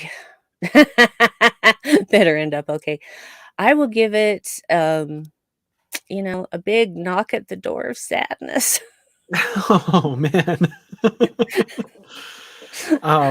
Yeah. Oh yes. Rio says, well, I mean, I Oh, know he real was peanut butter. like he was playing it up a bit for the kid, but there Mhm. was a lot of genuine like, oh man, Mhm. this is really good in there. That was Yes. awesome. Yes. Yes. Um yeah, with that big exception that I had the like rant about at the top, I did really enjoy this episode. I mean, it is tropey, it's fish out of water, there's a lot of that going on, but as setup for the rest of the season goes, I'm on board. I like that they're discussing some issues. We didn't really talk about Seven and Rafi, at this point, looking out over the hills of Los Angeles on fire, as I'm sure they will be that year because they have been for a lot of years recently. Mm-hmm. And was it Seven's comment where she says it's hard to believe that this civilization will continue on for as long as it does before it collapses?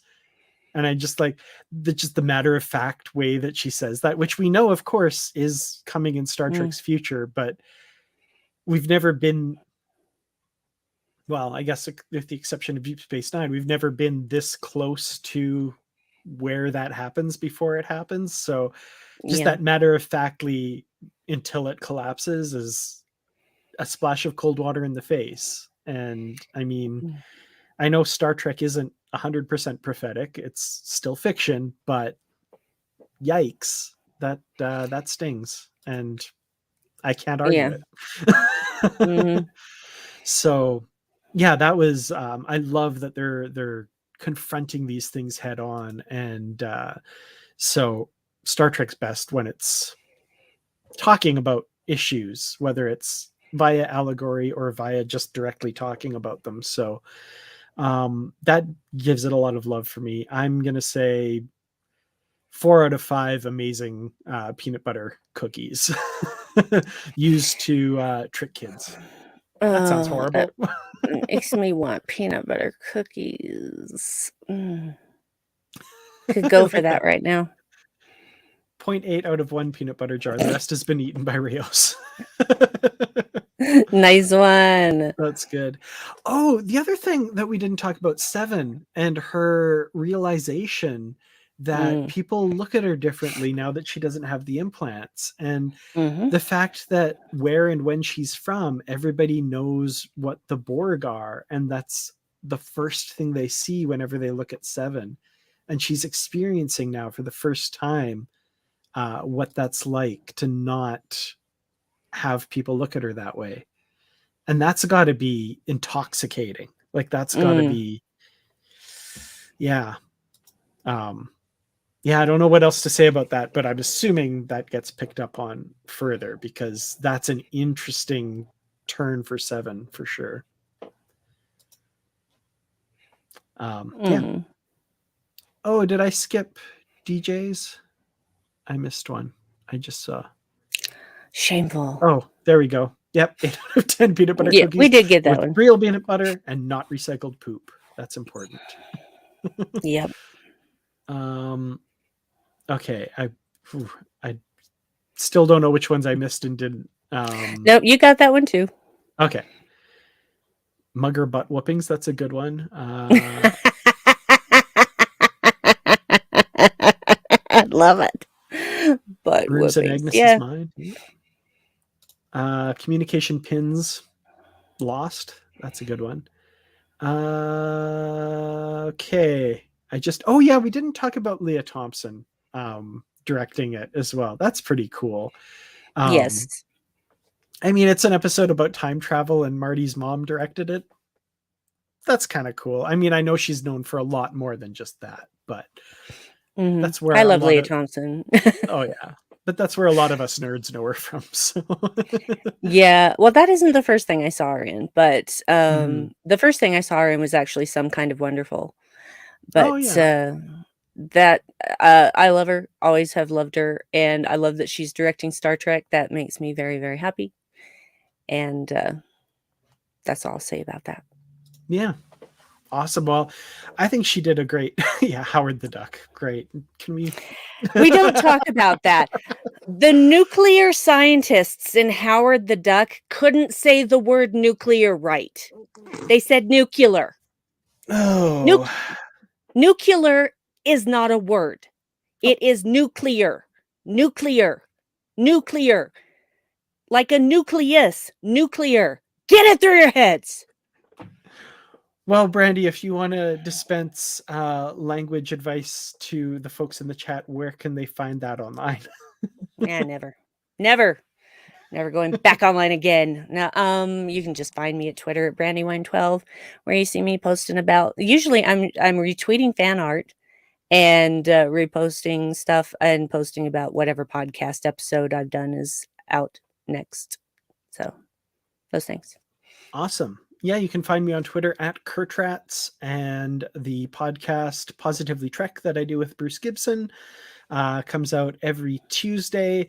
And then every second Friday, we have book club episodes as well. So check those out if you like Star Trek and Star Trek books. We'd love to have you listen.